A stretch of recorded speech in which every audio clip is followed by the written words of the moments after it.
Welcome to Plastic Model Mojo, a podcast dedicated to scale modeling, as well as the news and events around the hobby. Let's join Mike and Kentucky Dave as they strive to be informative, entertaining, and help you keep your modeling mojo alive.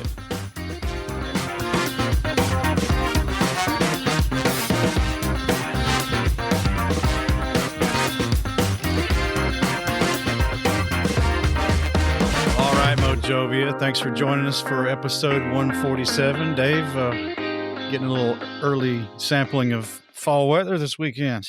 Yeah, and the wife is none too happy about it. We had a delay in opening our pool this year, and so this weather turning this cool in late August, early September in Kentucky it's not what we wanted for this year. So yeah, it's already feeling like fall, mid-fall, not just early fall, but mid-fall.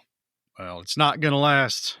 That's what they say, and I am hoping you are right, because I want to get in that pool a little bit more before we have to close it up for the year. Well, it's got a heater, so you ought to be good. Well, that's true, but, if I wanted to heat that pool, it would be just as easy to take giant piles of money and set it on fire and use that to heat the water. It's not cheap. Well, enough of that, my friend. What is up in your model sphere? Well, I am still basking in the afterglow of the gnats. In fact, I did a Facebook post on the dojo with a photo that we all took at the end of our gnats trip when we were all getting ready to leave. And so I'm still enjoying it, reveling in it. But by the same token, I'm looking forward to upcoming model contests. Our local contest is here in 3 weeks, and I'm looking forward to that. And in addition, I brought home a lot of reading material from the Nationals. I bought, I think it was 9 books. And unfortunately, as you and I have mentioned on the podcast several times, life has been a little hectic lately. And one of the things I've gotten away from is sitting down and dedicated model related reading. So I'm going to do that. I bought these books, and I want to get some of them read because some of them are just super interesting. So my model sphere is positive. My model sphere is high. My model sphere is doing well, but it can always do better. How about yours? Well, I got quite a bit going on. I think I mentioned last episode, or was it on the dojo? I can't remember, but the Musuru Cup kit came in. Yes. It's a curbside automobile kit. It's a Mazda Miata from Aoshima from some anime I'm not familiar with. I've got a plan. I just got to get cracking on it. Should be a quick build, though. It's all going to be paint and finish, I believe. Well, I'm looking forward to seeing what you do with it. You and I have talked about it a little bit, and I really kind of like where you're going. Well, in addition to that, man, I've been just watching all the fallout from the revocation of the de minimis exemption. Yes. Man, it just seems like some stuff's going to get hard to get here before too long. Yeah, I'm of the opinion. In fact, I was talking to Jim Bates this afternoon about this very thing.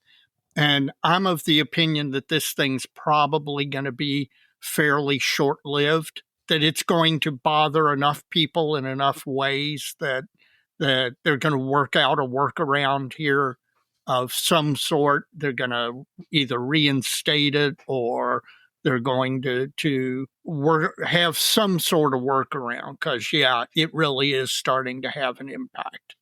Well, I hope this gets sorted out in a manner that's workable to all concerned. And yes. Likewise, I hope our cottage industry friends can weather this in the short term. Very much so. It appears that the way it's structured currently, as far as those folks are concerned, it's really punching down. Yes. Which is unfortunate. So, yeah, no, it will. The bigger manufacturers and the mainline distributors can, they're big enough that they can deal with this sort of thing. It is the small cottage industries who are doing some really fantastic stuff and making things that we modelers really want to have, who are are getting impacted the most. And so I'm hoping that, like I said, I'm hoping this whole thing resolves relatively quickly. Well, that's it for my model sphere, man. So All right. there's probably more, but we don't want to get into everything. We got to save some for next time. That's right. Mike, we're recording, so that means modeling fluid. What you got? Well, usually it does, and tonight's no exception. I've got a Woodinville straight bourbon whiskey finished in port casks. Ooh, that sounds good. From Woodinville, Washington. And we were not real good about taking names at the Nationals, but I think Tim Nelson brought this to the Airbnb dojo one evening in Hampton. I believe he did. If not, somebody please tell me, and we'll correct that. But I think that's what I think. Tim is who gave it to us. I think Too Tall Tim Nelson brought that to the Airbnb one night. So if we're wrong, whoever did bring it, please reach out and let us know. Tim, if you're listening, please confirm that it indeed was you. Well, that's my modeling fluid tonight, Dave. What's yours going to be? I have a very special modeling fluid tonight. Oh, I know what that is. Yeah, I'm sure you do. Listener Don Gilman from Texas. Yep. Don came by the table, brought us a beer that he home brewed. And he and I got into a discussion. He's been home brewing for like 25 years. So he gifted us a bottle. It's a lavender beer. And I'm going to take a taste right now. Oh, yeah.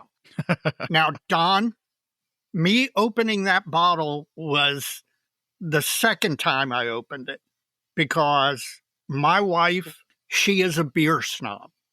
And when she heard I had this, she insisted on getting a taste. And so about 5 minutes ago, right before we started recording, I opened this bottle and gave her a taste. And she immediately wanted to know if we had more than one bottle. She really, really, really liked this beer.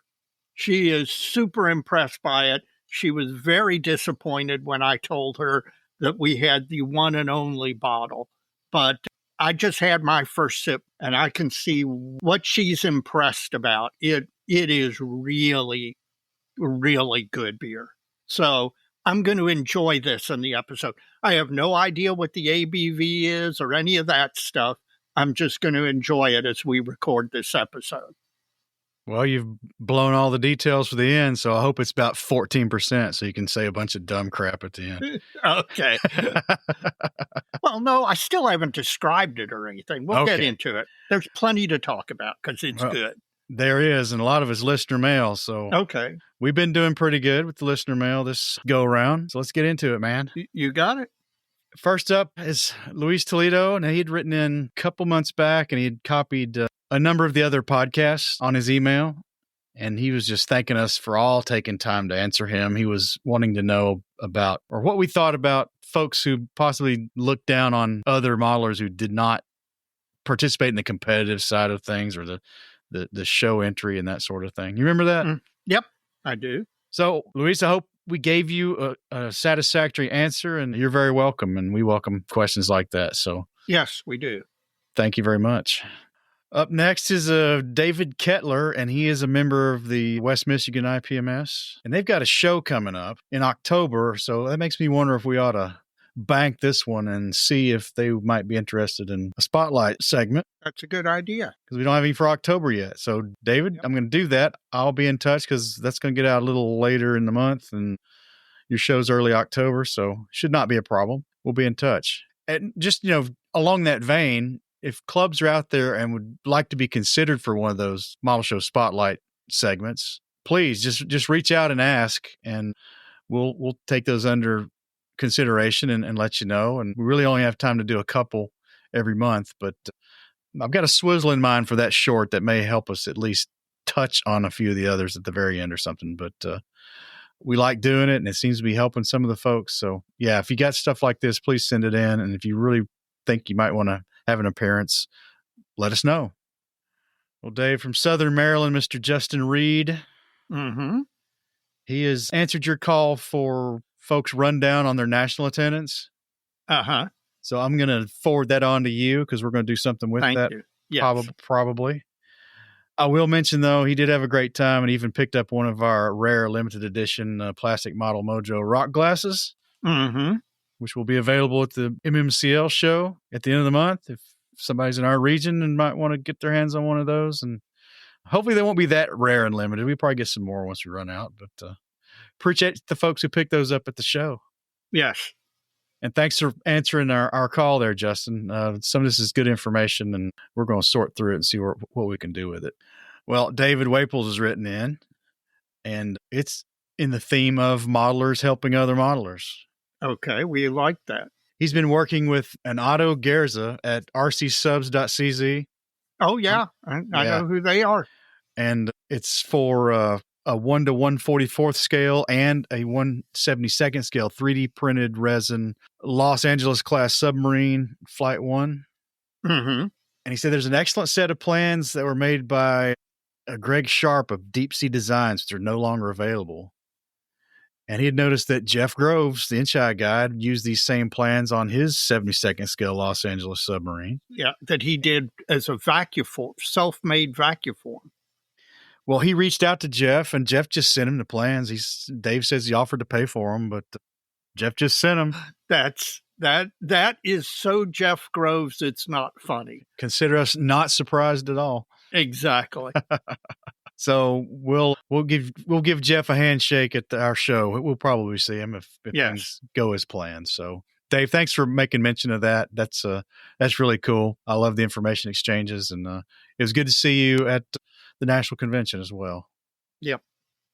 Another show, Dave. Okay. Steve Hustad. he sent us in the Nordicon flyer. Yes. It's the same day as our show. Yes. Luckily, it's a bazillion miles away, so right. Shouldn't affect. But it's a good show. Right. So we'll post this flyer on the dojo. A couple of things he wanted us to mention about the show, if you don't mind me taking a minute. No, go for it. Obviously, the date and time is September 27th from 9 a.m. to 4 p.m. But what he really wanted to mention was that, you know how we've been talking about how shows have been changing judging, how displays becoming more prominent, et cetera, et cetera. Yeah. Well, NordicCon for a number of years has done both a contest and a display. And the kind of unique thing for them is all the models are on the same tables. There's not a display area and a contest area.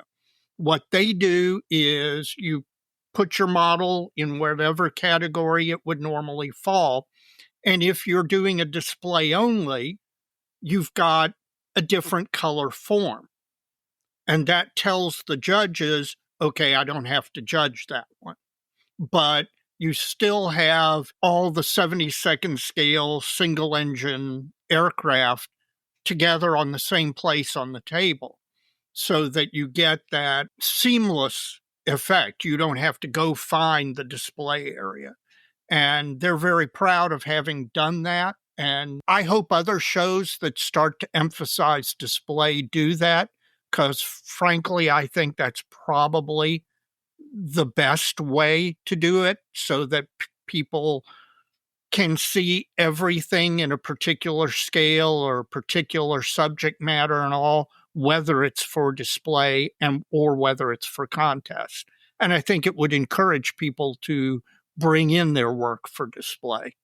But he wanted me to mention that particularly.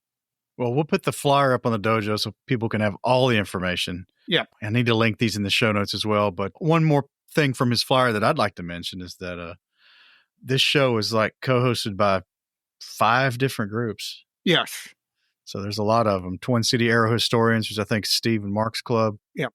The RPM Model Club, Oddball Modelers Group, Minnesota Military Figure Society, and the Minnesota Scale Modelers. www.nordiccon.com. Yep. NORDICCON.com. So yep. We'll help folks get this information. But thanks, Steve. He was worried it's too late, but it's not too late. Still got almost a whole month to get that one on somebody's calendar. That's right. Another show-related one, Dave, is from Drew Savage, who also saw at the National Convention. Drew wants to know, what process do people in local clubs use to determine a theme for a contest? He says the club he belongs to has traditionally picked themes tied to a specific event, date, or genre. 50th anniversary of blank, the end of World War I, Star Wars, whatever. And he thinks that limits the people that can compete for that particular award, the theme award. Mm-hmm. He's trying to move his club in the direction of finding themes that can hit every category, or most of them anyway, where all builders could find a way to qualify. Well, and our club has been mindful of this, MMCL. And so let's just give you an example. The theme for this year's contest is the Great War, 1914 to 1918. But we don't limit it to just military items. So if you build a vehicle that was 1914 to 1918, it qualifies. If you do a figure, 1914 to 1918, whether it's civilian or military, it qualifies. Say you do a train car from 1914 to 1918, French railroad train cars, that qualifies. So a lot of times it's not just saying, well, you can't use a historic event. It's thinking broadly about that historic event and using more the time period rather than the combat itself, like Korean War combat, where you limit it only to airplanes and military figures and armored vehicles. Yeah, but even still with World War I, the Gundam and Mecha folks, people are trying to trying to get into shows, and the real space guys and yes. and that sort of thing. Broad is good. Yep. It is a noble effort to try to get something that everyone can cover. Yeah. I don't think it's completely necessary all the time, but the broader the better. I get where he's coming from. But I think he's got a theme that for their 2026 show that is going to actually accomplish that. Oh, good. It's heavy metal, best use of natural metal finish. Oh, that is a good one. So that can pretty much touch on just about everybody. Yep. Be curious what the nautical folks are going to do. It's probably something out there I don't know about. Yeah. But Drew, I think we've said it there. Our club strives to be as broad as possible, but depending on the makeup of the club, that could certainly bias things toward more narrow themes. I can see that happening. That's just the nature of the beast, I guess. But I think you're doing good to consider this, and be curious how that theme goes down. It should go good. So it's a little ways off yet, but we'll see. Good theme. Well, Mark Doremus has written in again, Dave, and he wished had saved episode 146 before he went to Thailand last week. So he's on another excursion to Asia and hitting all those great shops he's found over there. But he just wanted to say he appreciated our interview with Doug Reed for our Spotlight of the Oregon Modelers Jamboree. Mm-hmm. He says Doug's a really great guy and managed to come out in the interview. Doug hosts 3 Zoom meeting sessions a week for modelers in those areas that he's in, and he just lives and breathes all-inclusive modeling. So glad that resonated with some people, and hopefully, Mark, you make it to the show, because you're certainly in the geography to do that. And he says they're up to 10 tables now, claimed by local clubs. So the club-sponsored tables seems to have grown since we talked to Doug in our last short segment. So hopefully he'll show us how that went down. We'll get some photographs of all those club tables. Looking forward to that. When I was talking to Jim Bates earlier today, he mentioned that show and that he's going. So I've got him committed to getting us lots of pictures. All right. My last one from the email side of things, Dave, is from Special Agent 003. Where is he now? Brandon Jacob. Where's Waldo? That's right. He says, Mike, thank me later, but I strongly recommend that you put the airbrush down for an evening and go enjoy the music of Fish at the Bourbon and Beyond Festival in your hometown. You have been warned. Brandon, thank you for the suggestion, but jam bands are not my jam. And this reminds me of something my father said. This comes to mind when my mother asked if he would like to join her and her sister on a motor coach bus tour to New York City. His reply was, "Honey, thanks, but I wouldn't get out of the electric chair to go do that." Although, if you are a music aficionado, Bourbon and Beyond is It is. 3-day music festival that has a very, very wide selection of bands. It's really, really enjoyable. 15, 20, 25 different bands, many of them smaller regional bands, and it was just great. So, yeah, if you get a chance and you're into music, Bourbon and Beyond, I can highly recommend. And you can go see Scale Reproductions during the intermissions. That's right. That's right. Got to tie it back in some way. I like the way you think. Well, that's it from the email side of things, Dave. So I know you got some DMs, so let's dig into that. I do have some DMs spread across a number of subjects. Before I get into them, I got several DMs responding to my request for the Nationals experience from people who went. We've got those collated, as Mike mentioned earlier. We're continuing to gather them. We're going to use them in a future episode, but we're also, because I'm on the IPMS board right now, I'm passing the information anonymously to the second vice president, who is the officer most directly in charge with putting on the Nats, so that he gets to hear from people what they liked and what they didn't like and what their experience was. So please continue to send those in. I don't care how you do it. Just please, if you haven't already done it, go ahead. And if you were at the Nats in Hampton, particularly if this was your first Nationals experience, reach out and talk about it. Let us know what you liked and what you didn't like. And that's anonymously submitted with regard to the provider of the information. Right. Yes. Not you. Not me. No. The second vice president knows me. I can't be anonymous to him. But you yeah, could. No, right. Get creative. No.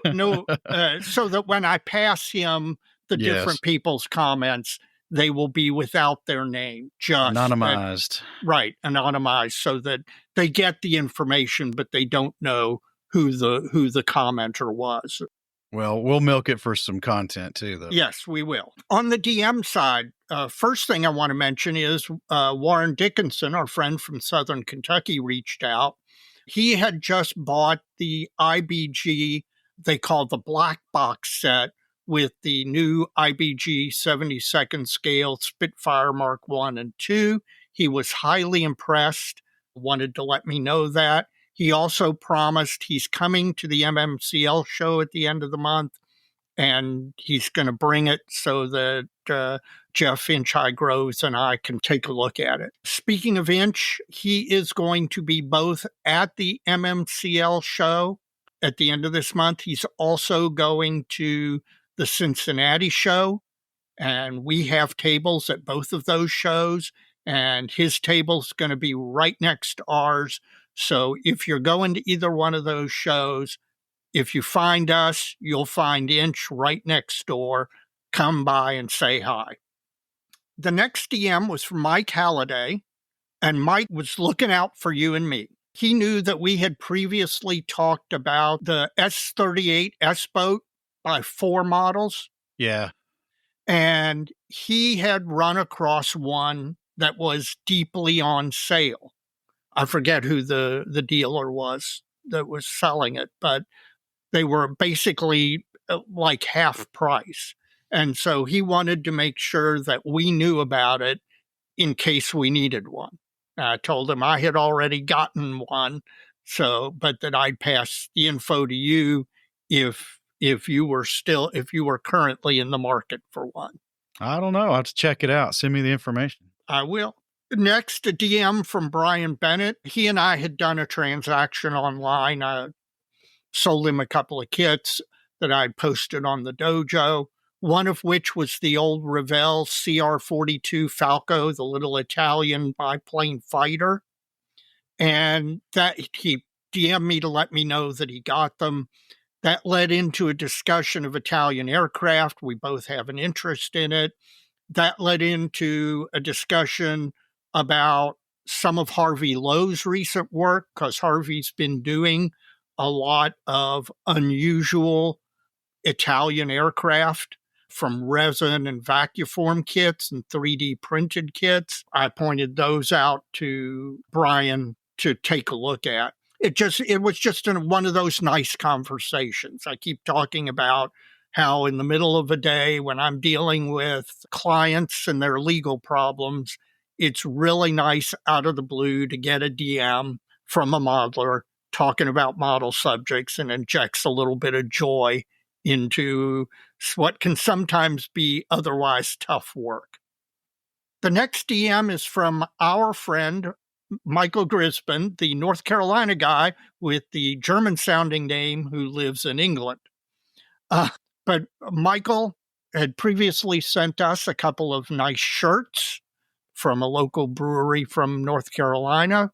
And he DM'd me to let me know that a model company, a model accessory company called Ask, they do 3D printed accessories, had just announced and come out with a 3D printed engine and cowl flaps for the Tamiya Zero kit. So he wanted to make sure I was aware of this. I haven't seen the actual print, but he sent me the picture or the link to the picture of the 3D, the CAD design, and gosh, it looks good. If it looks as good printed as it does in that design, I can see me buying multiple copies of that. So thank you, Michael, for helping spend more of my money. Grisabian. Thank you. Just popped into my head. Grisabian. Now we got it. Now we got it. I would blame it on the lavender beer and its high alcohol content, but I can't say that's what's doing it. Dr. Geldmacher, who we saw at the Nationals, reached out because we're starting to plan for Fort Wayne. And one of the things that he mentioned that also another of our friends, Chris Wallace, mentioned is that Fort Wayne has a AA baseball team. Dr. Geldmacher and Chris and myself are all interested in trying to catch a game while we're there. We've begun planning one of the evenings, and I'm not sure which. We've got to look at the schedule and everything. We know the team is in town during the convention. They're doing a homestand at that time. And we're going to figure out one evening where we go out to the ballpark and watch a minor league baseball game. So if you've got any interest in that and you're going to the Nationals in Fort Wayne, take a look at the on the web and find the Fort Wayne baseball team and plan to go to a game. Our friend from New Jersey, Walt Stupinski, just shot us a quick DM to let us know that Three Floyds has made it to New Jersey beyond Gumball Head. And I told him he's not going to be disappointed. Three Floyds makes really good beer. That they do. Finally, our friend Paul Budzig, he DM'd me recommending the Iwata airbrush holders. They make a thing that you clamp to your bench that holds a couple of two airbrushes, and he's got two of them on his bench.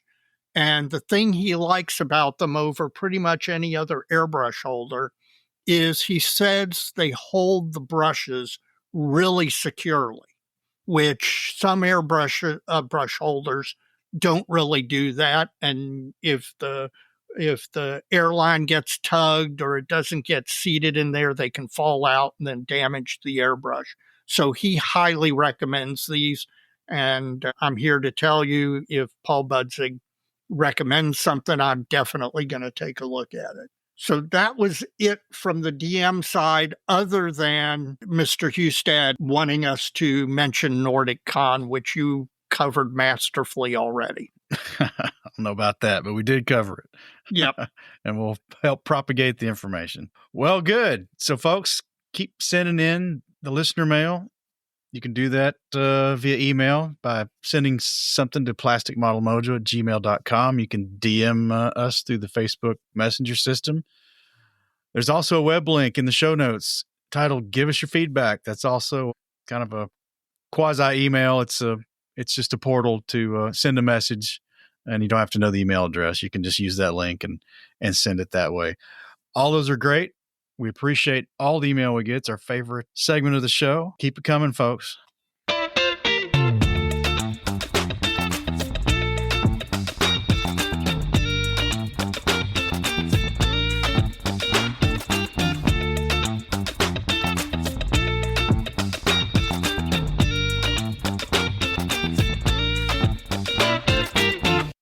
When you're done listening to this episode, if you would go to rate the podcast on whatever podcast listening app you're using, please give us the highest rating, 5 stars, thumbs up, whatever it is.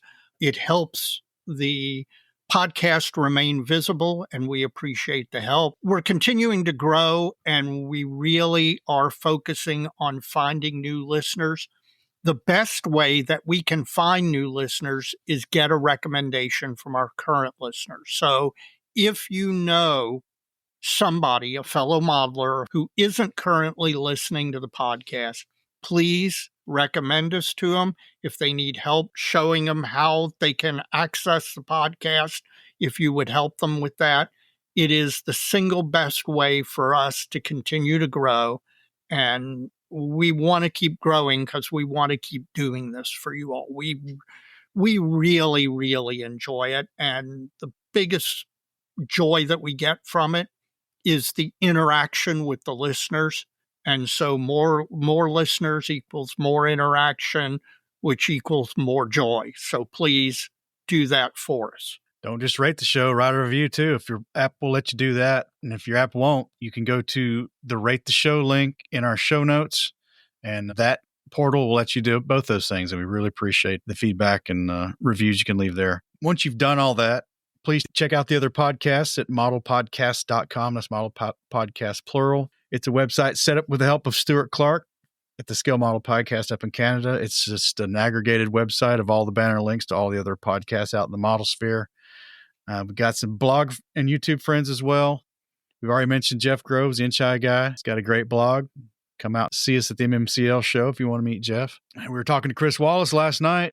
Yes, we were. Model airplane maker, great blog, great YouTube channel. He's going to be our guest for Shop Talk in episode 148. So you're going to want to tune into that one as well.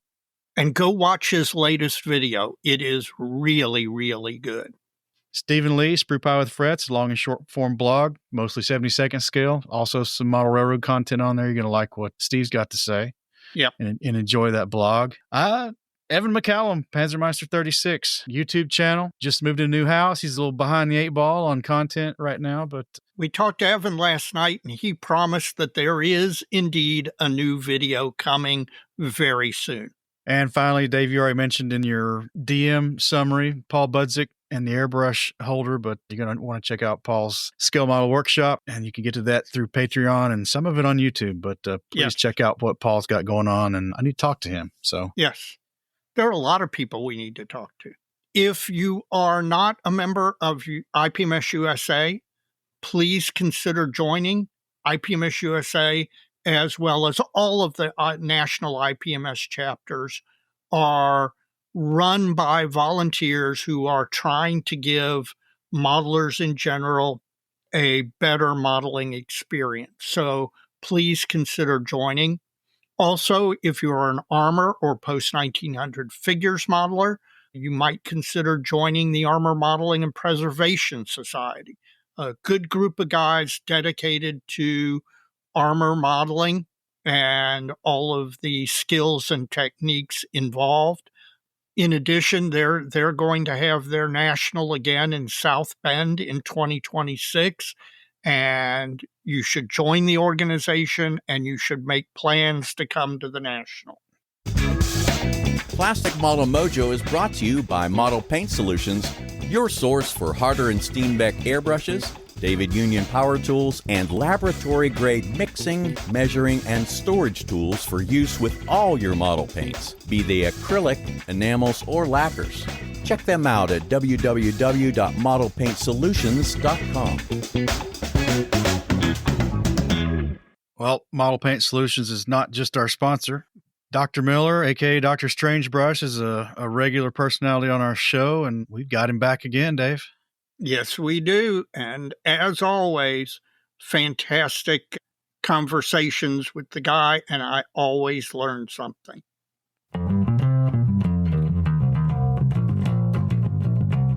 Well, Dave, we got Dr. Strangebrush making another house call. John, How are you doing, man? Hanging in there. I had my meds this morning, so I'm feeling very much like Strangebrush, so good. Well, it's good. It's been a little while since we've talked to you, so It's been a minute. Happy to get to sit down and get some airbrush wisdom. Well, I don't know about wisdom. Let's not be too grandiose, but Okay. I'll take my best stab at it. Let's put it that way. Well, before we get rolling, John, we want to bring up an exchange that happened on our Dojo Facebook group where we had a guy asking some airbrush questions and they were referred to you, and I think he called you and you ended up helping him out and he ended up buying an airbrush. So It is amazing, and this has happened multiple times on the dojo. Mike brings this one up just because of the fact that it happened like 2-3 weeks within the last 2 or 3 weeks. Somebody will come on and say, I've got an Iwata. In this guy's case, I've got an Iwata. It's not fun. It's not working right. Something's wrong. I've tried everything. I've cleaned it to within an inch of its life, but I can't figure out what's wrong.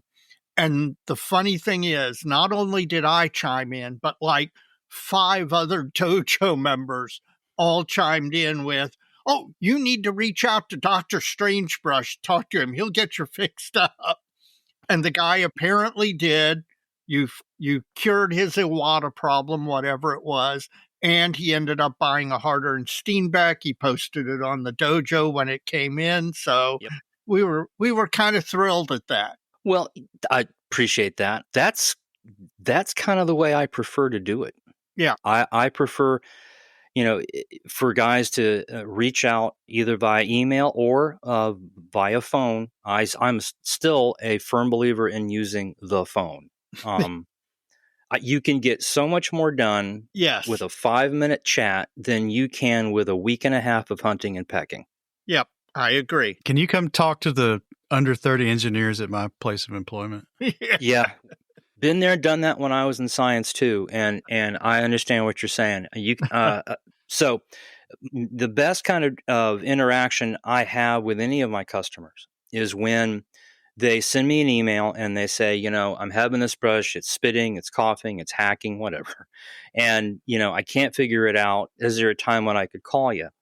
And the conversation usually starts with what's wrong with their airbrush, and it segues into how they're diluting their paint, which is exacerbating the problem that they're having with their airbrush.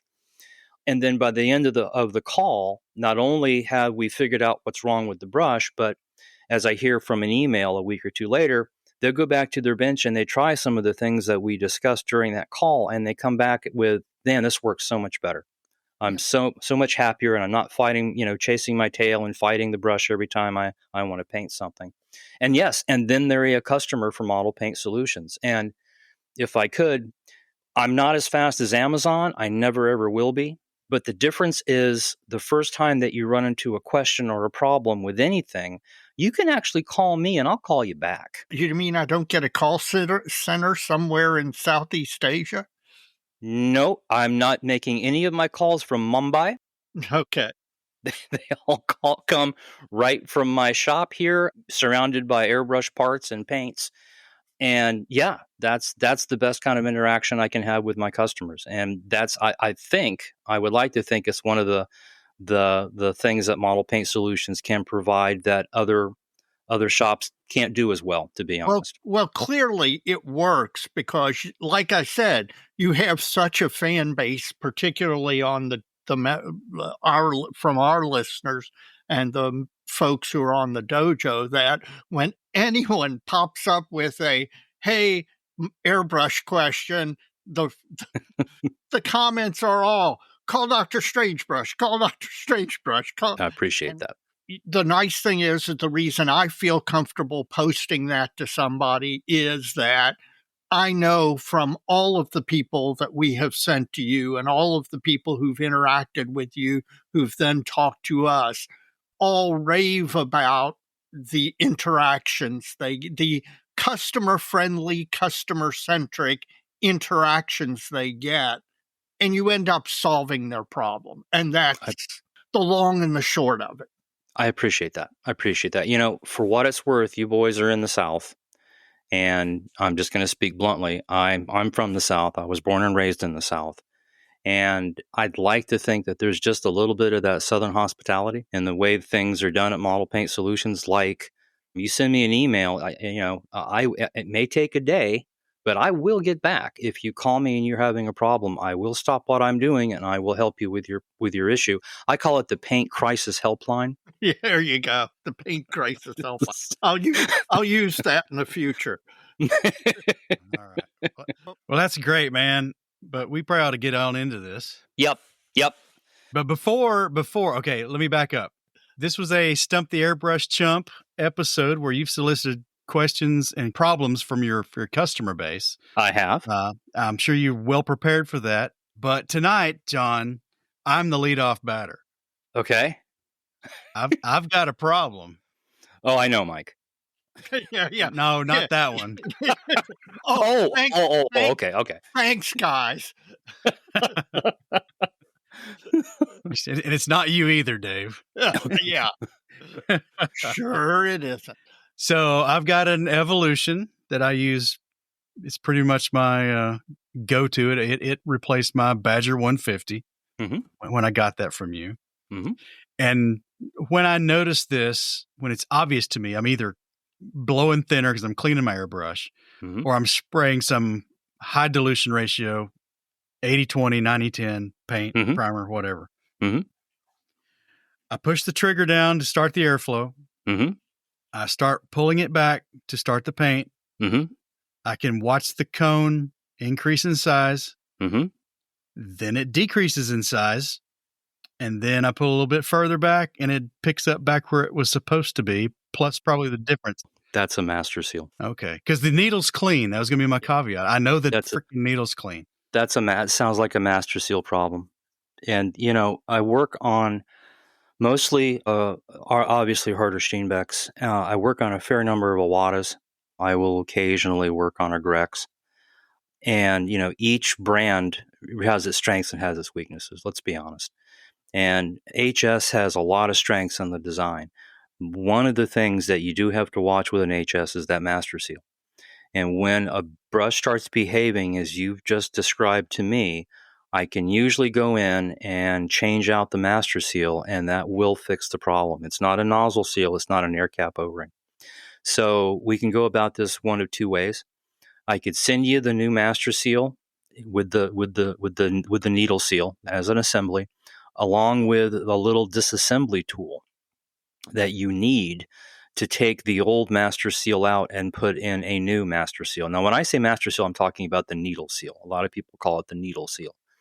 But anyway, once you have the little HS disassembly tool, I can talk you through that over the phone. I can point you in the right direction and give you some tips on how to install that and do it right. The other thing that you can do, and I do this pretty regularly with my customers, is if you would prefer, send the brush to me. I will do the work, and then I'll mail the brush back to you, and then I'll charge you. If you're a Model Paint Solutions customer, I'm glad we're talking about this. If you're an MPS customer, and if you bought the brush from me, you're going to pay to get the brush to me. I'll do the work for free. If it's an MPS brush, I don't charge anything for the work, for the labor. And I give you 15% off what the parts cost to do the repair. And then you pay for shipping home. So it's 15% off and shipping and no labor charge for MPS customers. If you're not an MPS customer, I can still work on your brush. Depending on the brush, it ranges between $20 to $30 for a rebuild. I usually keep these things pretty economical. So let me know what you want to do on that, Mike. I can always get the tool to you, and then I can talk you through it, or you can just send me the brush, either one. All right, we'll figure that out later. But Okay. I didn't stump the chump. So did I win or lose? I don't know. That's a better deal than Badger has with rehabbing their airbrushes. That's a great deal. Yes, it is, and I stand by it. All right, John, you're free to dig into your first line of business. Okay, well, this first one comes from Joe A. I'm not going to use last names. He was on the Facebook Dojo page, and he was asking about new parts for the HS Infinity. Now, HS has not made those parts available to dealers. Actually, they haven't made them available to anybody, except I contacted HS with this question, and apparently if you are an Infinity owner, if you have the brush and you need a needle or you need a nozzle, they will send you those parts. They'll sell you those parts. They're going to come out with the parts for dealers sometime in October, November. So bottom line, if you own an Infinity and you just ding the needle and you need a needle, contact HS. They will sell you a needle. Or, as I said, October, November, I'll have the main parts for the Infinity on Model Paint Solutions. Now, is this for the revamped? This is for the new Infinity 2024 with the titanium nozzles, 0.22 and 0.44 millimeter. Business as usual for the prior versions? Yes. Okay. Do you think this is just the fact that that these parts haven't been available to you as a dealer just simply because of manufacturing lag? They've been cranking out the brushes and they haven't therefore built up a parts and repair inventory that they can push out, or did they just not see a need up to now, or do you have any idea? It's a good question. I can't believe that they didn't see the need, given that everybody that's running Harder Steenbeck has experience in the airbrush, field. So I actually can't give you an answer as to why they didn't come out with spare parts for the Infinity, because they came out with the spare parts for the new Evolution as soon as the Evolution was released. Okay. Good, interesting question. Yeah, no, and shameless plug time. I'm just going to say it again. I've used I have one of the new, and of course I do. I'm a dealer. I have one of the new Infinities. It's a great brush. It's good for fine line. It does everything it's supposed to do. I will still tell you, I'm still in the Evolution camp. I prefer the feel of the brush. I prefer the way it handles. I prefer the weight and the balance to the Evolution.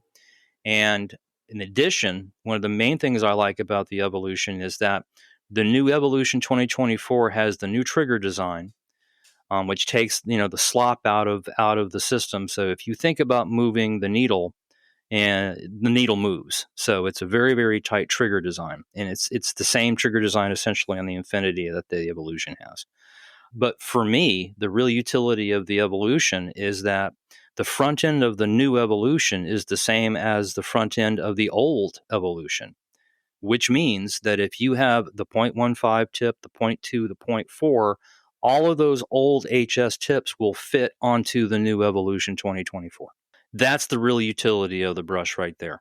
Well, and I will tell you, and I have told everybody who has asked, that the one thing I can say is I can do things with the Evolution that I can't do with any other airbrush. When you get down to the really, really tight, fine, super fine detail, that it's just, it performs better, and you can do things with it that you can't do with even other brushes that I really love, like my Badger or the H&S Infinity. I agree. In fact, for my fine line work, I actually took one of the old Infinity 0.15 millimeter tips, and I put that on an Evolution 2024. And I have never had such a tight, fine line airbrush in my 50 years of shooting airbrushes, unlike the new Evo 2024 with the old 0.15 tip on it. There is no airbrush that can outperform that combination for fine line work. It's just not out there. So do you have somebody else who has a problem? Yeah, I do. So the next up is Michael L. And this is an interesting question. And I have to say, a lot of the questions I got, and I chose a few, that there's a real practicality to some of these questions. And this is one of them. He comes back with, what do you recommend for sequencing a paint session so that you have to do the least amount of cleanup? That's a great question. I thought so too. And so if you're going to be doing a session and you're going to be shooting 4 or 5 different colors, how do you arrange those colors? If you have the latitude in the project to shoot whatever color you want. So the easiest way to do that is to start with the lightest colors first and progress to the darkest colors later. And, as an example of that, let's say I have to, an extreme example, I have to shoot something white and I have to shoot something black. Okay. Mm-hmm. I'm going to start with the white parts and I'll shoot them white. And then when it comes to cleaning the brush, I won't do a full 3 soaks for 5 minutes each, the shot glass. For something like that, I'll clean the paint cup out really well with a Q-tip. And then, here's the trick. Whatever cleaner I'm using, I have in one of the 250 ml laboratory squeeze bottles on Model Paint Solutions. Mm-hmm. And I will hold the brush over the garbage can and I will squirt cleaner into the bottom of the paint cup, but I have the lever pulled back. So it That's just key. naturally flows gravity-wise down and through. Exactly. And it doesn't put back pressure on your needle seal, Gotcha. which would happen if you were squirting into the paint cup and you had the lever forward. So with the lever back, I'll squirt, and you can see the paint gush out of the nozzle and the tip when you do that. Then, have you gotten all the white paint out? No, you haven't. You've gotten the majority of it, let's say 95%, 98%. But if your next color is matte black, and you've got 2.5 mils of your diluted matte black to go into your paint cup, you're never going to see that trace amount of white. It's just not going to happen. Yeah. So, I mean, that's a gross simplification of the idea of starting with the lightest colors first and then going progressively to the darker colors. The reverse of that would be, let's say you shot the black first and then you wanted to shoot the white. A trace amount of black is going to turn your white a slight gray. Right. So with that in mind, what are the colors that I wouldn't put in this lineup unless they were the very last colors? Let's start with metallics. Yeah. Right. Yeah. Right. Enough said. Everybody has done that where they've ended up with metallic fleck paint because metallic black. I didn't know there was such a thing. Yeah, exactly. I was working on it. This had to have been probably 20 plus years ago. I was doing a 48 scale Spitfire, and it came down to the gloss coat after decals. Oh no. The ceiling. Oh God, no. And I grabbed the wrong brush and I put my clear coat in there and I fired the thing up. And I wasn't using good light. And I want to touch on that here in a couple of minutes, how really important it is to have a good light source when you're shooting paint. And before I knew it, I had the only pearled Spitfire. And that's gloss over the decals, guys. Hard to come back from that. It's hard to come back from that. It was. I tested the aerodynamics of that model into the garbage can. What are you going to do? So first and foremost, if you're shooting metallics in this session, you're going to want to do those at the very last, because if not, the metallic's going to contaminate everything. Right. But some other colors to be mindful of is hard, bright colors like red, signal red. Right. Or navy blue, especially, at least in my hands, especially red for some reason. Yeah. Trace amounts of red will tend to color anything that's going into it, whether it's, gray, white, whatever. So anyway, just as the way to end that, use a little common sense when you're lining up the colors that you're going to be shooting. And generally, if you can, go from light to dark.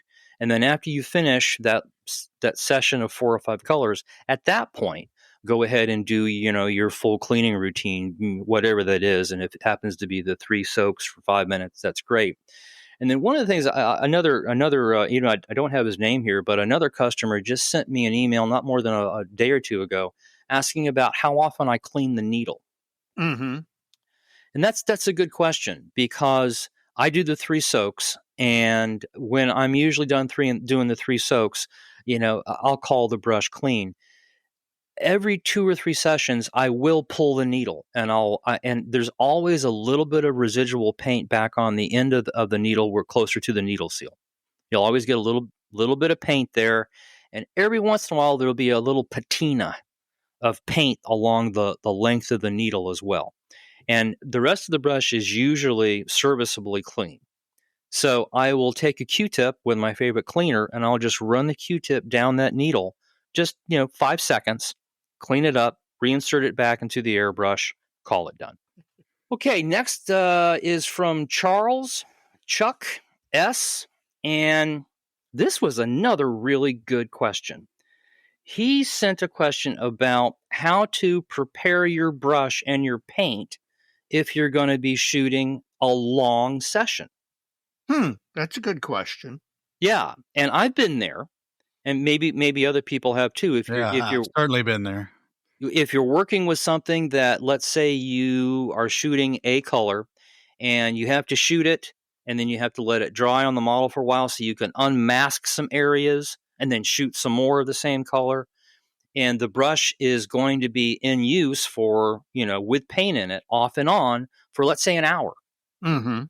As opposed to 15, 20 minutes, which is what most sessions, are roughly in that range.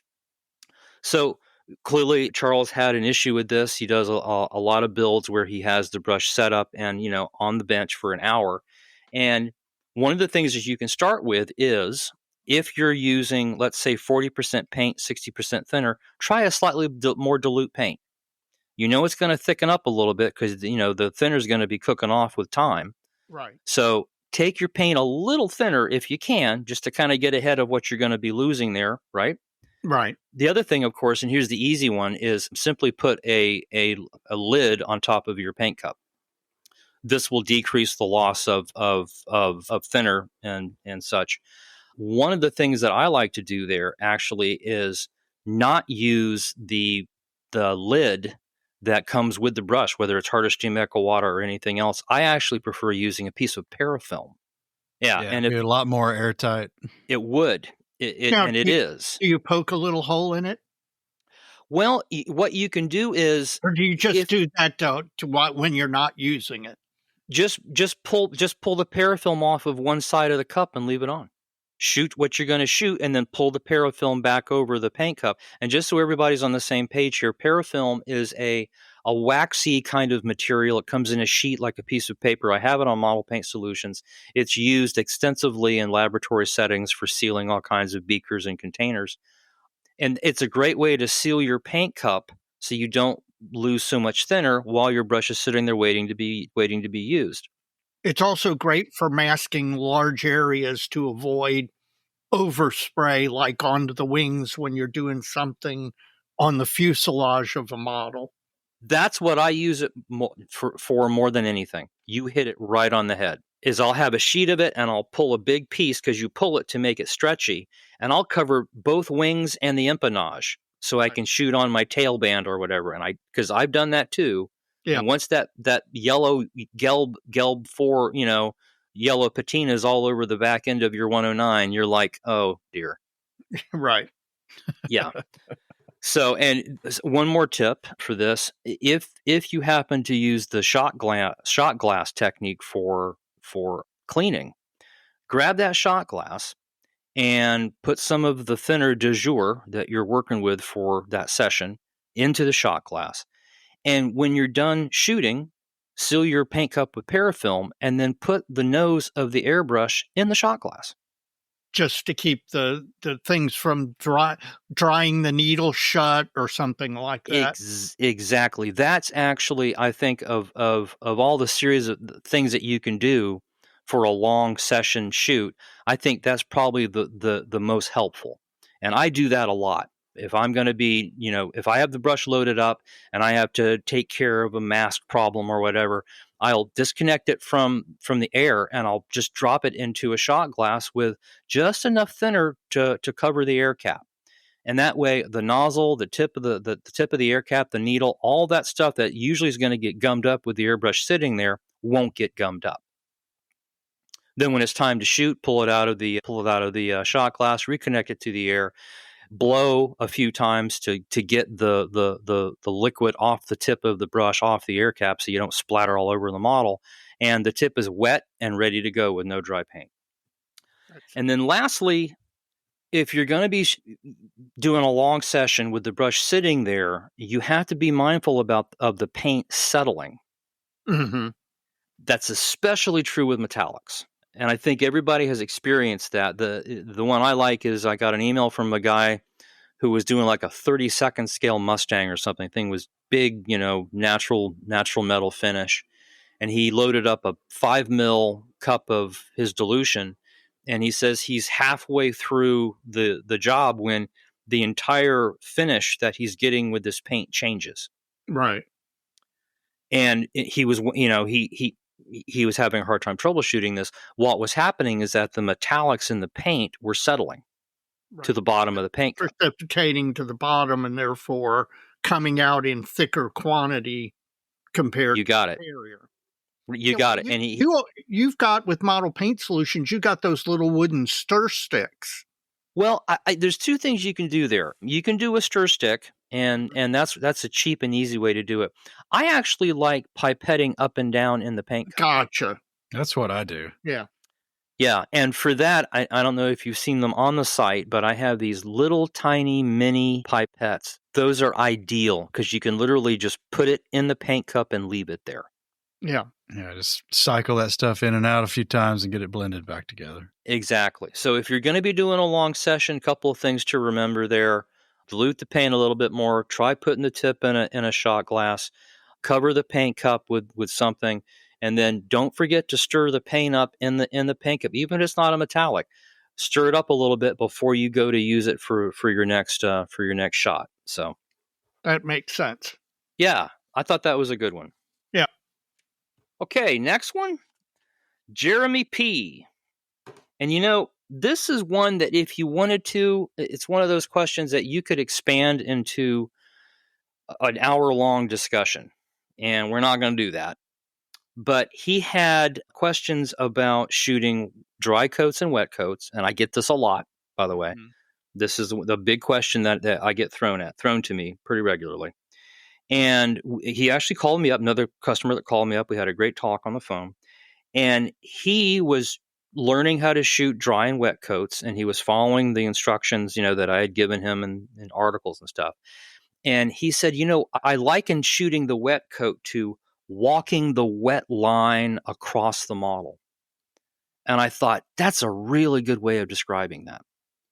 So with a little bit of a preface here, dry coat versus wet coat. So let's take a really easy example. You got a 48 scale P40, mm-hmm. and you're using an acrylic, not a lacquer that you could shoot right directly as a wet coat. It's going to, a lacquer or an enamel is going to be way more prone, as a wet coat, to hit the surface of the model, to level and move on its own and give you a nice finish. Yep. Now, there are acrylics that will do that. But in my hands, at my bench, most acrylics like to be applied first as a light dry coat followed by a wet fill coat. Now, a dry coat means, back to our P40, we're going to be shooting, let's say, the left wing, the top of the left wing first. Let's just say that's what we're shooting. Now, for a dry coat, the brush will be held farther back from the model than with a wet coat. The lever will not be pulled as far back as with a wet coat. You're going to be delivering less paint. You're going to be moving the brush as you pass from left to right across the wing. You're going to be moving the brush more slowly than you will for a wet coat. The most important part about this, though, is, as we were discussing earlier, is the light that you have at your workbench while you're shooting. You got to have good light. And I will even put on magnification, like 1.5, 2x glasses, that help me see the surface of the model while I'm shooting. I started doing that about 10 years ago. Maybe it's a function of age, I don't know, but I'm surprised I didn't come up with that trick earlier, because it really does help to have a little bit of magnification going when you're shooting. Now, with a dry coat, when you're looking at that area of the model where the paint cone out of the tip of the brush is hitting the surface of the model, with a dry coat, you don't ever want to see that go shiny. You want the paint to hit semi-dry, if you will, and be flat when you try to bounce a light off of the area that you're shooting. That makes it a dry coat. Now, once the dry coat is applied, let's say left side, left to right on the top of our P40 wing, I'm going to cycle back pretty quickly and start spraying the wet coat on top of that dry coat. What's quickly? 30, 45 seconds. I once had a guy send me an email and he says, I just finished the dry coat yesterday and I want to talk to you about shooting the wet coat today. Yeah, that didn't go well. Missed the bus. Yeah. I remember you telling people before, but explain the logic behind dry coat and then a wet coat, with, especially with acrylics, what it does to bond the paint. Sure. So first and foremost, with some acrylics, if you try to go right to a wet coat, they will bead. Right. And I've had that happen too many times. So this is one way of making sure that you're not going to get beaded paint on the surface. The thing about a dry coat is it's a way of getting more paint on the model while at the same time decreasing the chance of getting runs or spiders, where you've got so much paint it starts waving on you, right, if you will. So with the dry coat, really what that dry coat does, what that layer of semi-dry paint does, is it acts as a catch for the wet coat to come on top of it. And if you time it right, what you end up with is a dry coat that serves to catch the wet coat, decreasing spiders and runs. But if you time it correctly, the subsequent wet coat will actually solubilize the dry coat that's already on the model. For want of a better way to describe it, it melts into the wet coat. Yes, you could think of it like that. And so what's at the end of the story, what do you get? You get more paint on the model, hopefully in a way that the paint will be wet enough to move and level and give you a nice smooth finish. That's what we're going for. And so when you go to shoot that wet coat, again, left to right on our P40 model, right? Mm-hmm. The wet coat is going to be shot closer to the model. You're going to pull more lever to deliver more paint. Most importantly, you're going to have to move the brush faster. With a dry coat, you're doing these kind of slow, light passes. With a wet coat, you should be putting enough paint out such that as the cone of paint hits the surface of the model, it is shiny. It is wet. And in order to lessen the chances of runs or spiders, you have to increase the rate at which you move the brush across the surface of the model. Once you get the trick down, you can start your wet coat back to our P40 at that left tip of the wing. And once the tip goes shiny, okay, you can then, as you're moving the brush up and down across the wing, you can then walk that shiny portion from the left tip of the wing all the way to the wing root by watching the shine as you lay your paint down, which was what Jeremy's way of saying walk the wet line from one side of the model to the other as you're laying the wet coat down. That's a really great way of looking at it. Well, good.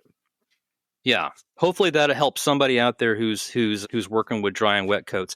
And one more thing on that, I get a lot of guys who say, "Yeah, I'm going to work out dry and wet coats, and I have a paint mule." That's great. I actually suggest, and I get better results in my shop when I have somebody face to face for an airbrushing session. If you're not adept at shooting these things, it's actually easier to learn on just a sheet of styrene. It's flat. You have a large surface area to work with, so you can calibrate your distance and the rate at which you move the brush. Unlike a paint mule, especially if it's an aircraft, it's rounded, it's smaller, Now, you're going to have to graduate to a paint mule before you move on to a model. But if you're just learning the basics of dry versus wet coats and how to apply them, you can't do any worse than going on Amazon and getting a sheet of evergreen sheet styrene and using that as your paint mule for at least an hour or two just to get the basics down. All right.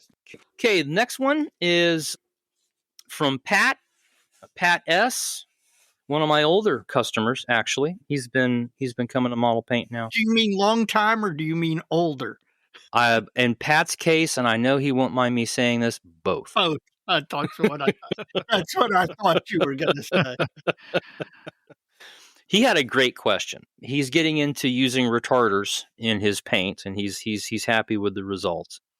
And he picked up some Mr. Hobby Mr. Retarder, and then he asks the question, can you use this with all kinds of paints? That's a great question. It is a great question. And you know what? It's not an easy answer. It really isn't. There are so many different brands of paint out there right now. Right. That I can give you some generalities. Let's just talk about the two primary retarders that I have on model paint that are probably the easiest to find out there, one of which is Mr. Hobby Mr. Retarder. Tamiya makes a good retarder that's very similar to Mr. Hobby. The ones that I also use are made by Liquitex. I use both Liquitex Flow Aid and Liquitex Slow Dry. Now, Mr. Retarder is one of those reagents that works really well even in hardware store lacquer thinner. So you can think of Mr.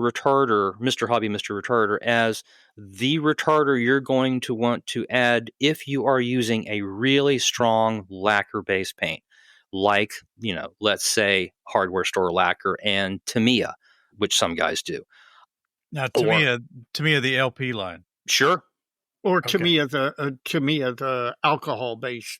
Just looking for clarity there. Yeah, no, good. It works with both. Now, at the opposite end of that spectrum is the Liquitex reagents that really lean towards more of the, I would call, water alcohol versus alcohol water, if you will. And we talked last time I was on, way back whenever I was on, we talked about that progression of paints that you can go from the hardcore water-loving acrylics like Life Color or Mission or the old Model Master Acryl line. Those are very water-loving acrylics, all the way up to what some people call the acrylic lacquers, which are paints that do well in both more water-loving thinners as well as more lacquer-like thinners. A good example of that is the old Tamiya line. So the best way, if you're interested in adding a retarder or a slowing agent to whatever thinner, whatever paint that you're using, really the best way to find out if what you're going to combine is going to work is simply do a test.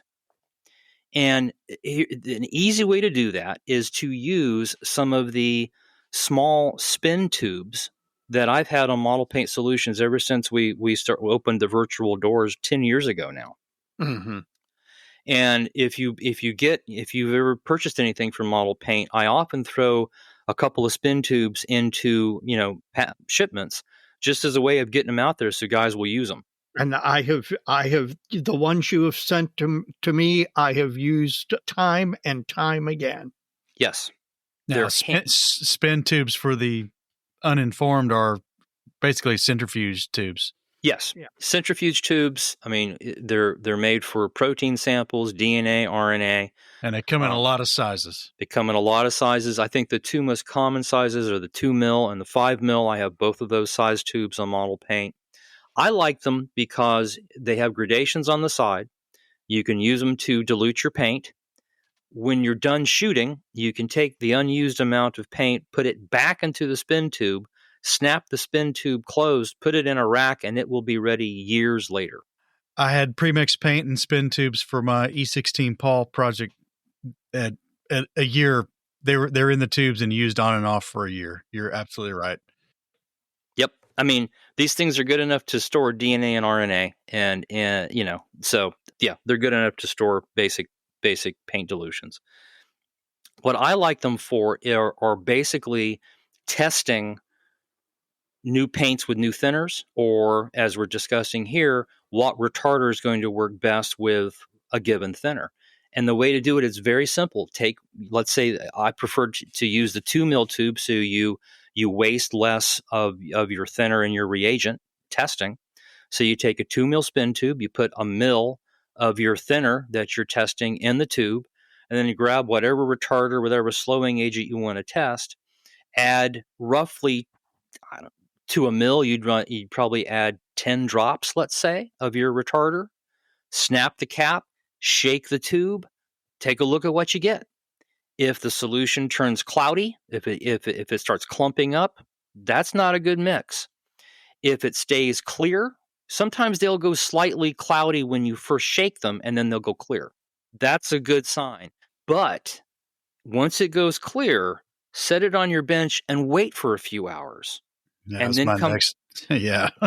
And then come back and make sure it's still clear. Because I have had some combinations look good, and then I come back an hour or two later and they have what we would call flocculence. Yes. It was one of them $10 words. Reblees for the uninitiated. Yes. And, you don't want that. Where is that going to come into play? Well, it could lead to clogging, tip drying when you're trying to shoot, paint in that mix.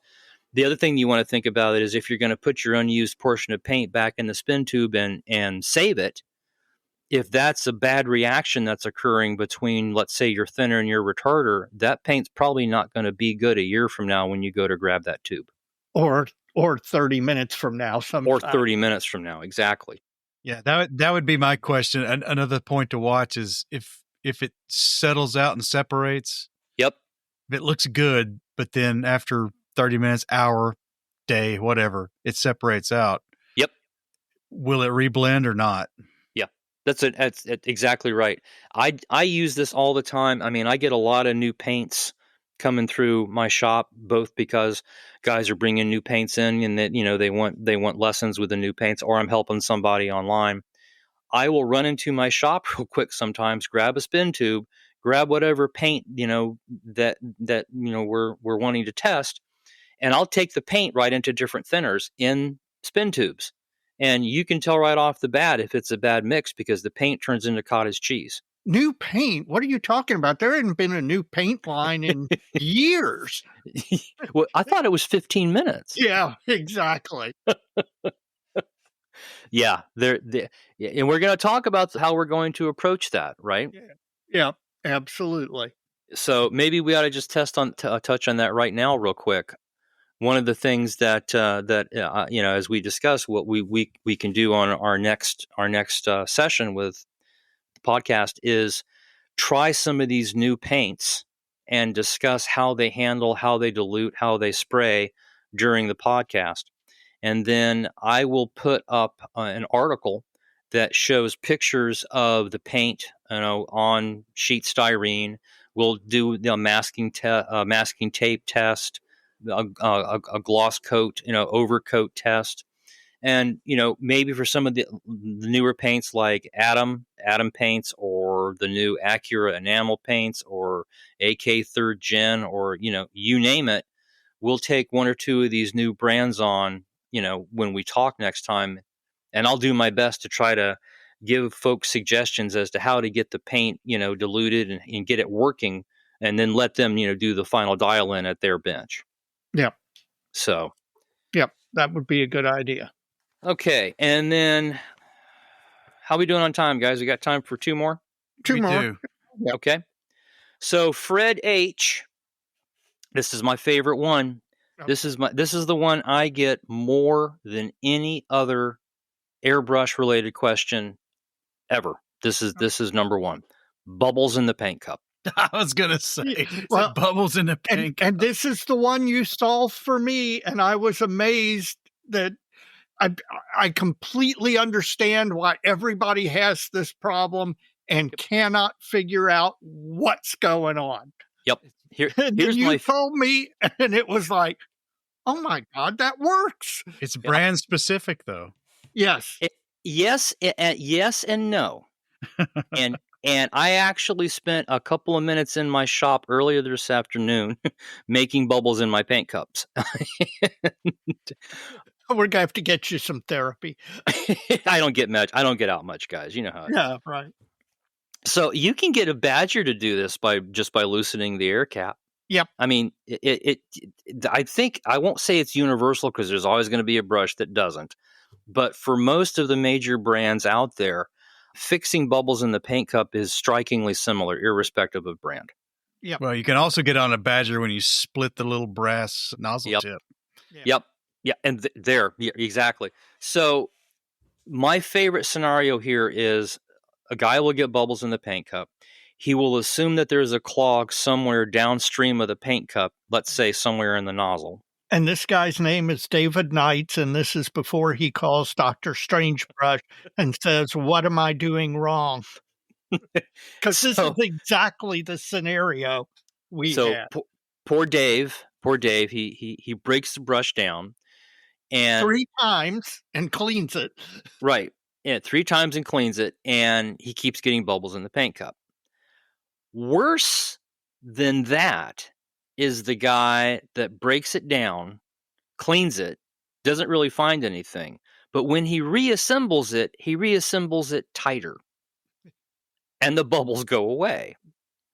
And then he makes the assumption, well, there must have been something clogging the nozzle, which is what I dislodged when I cleaned it. So next time it bubbles, I'm going to clean it again.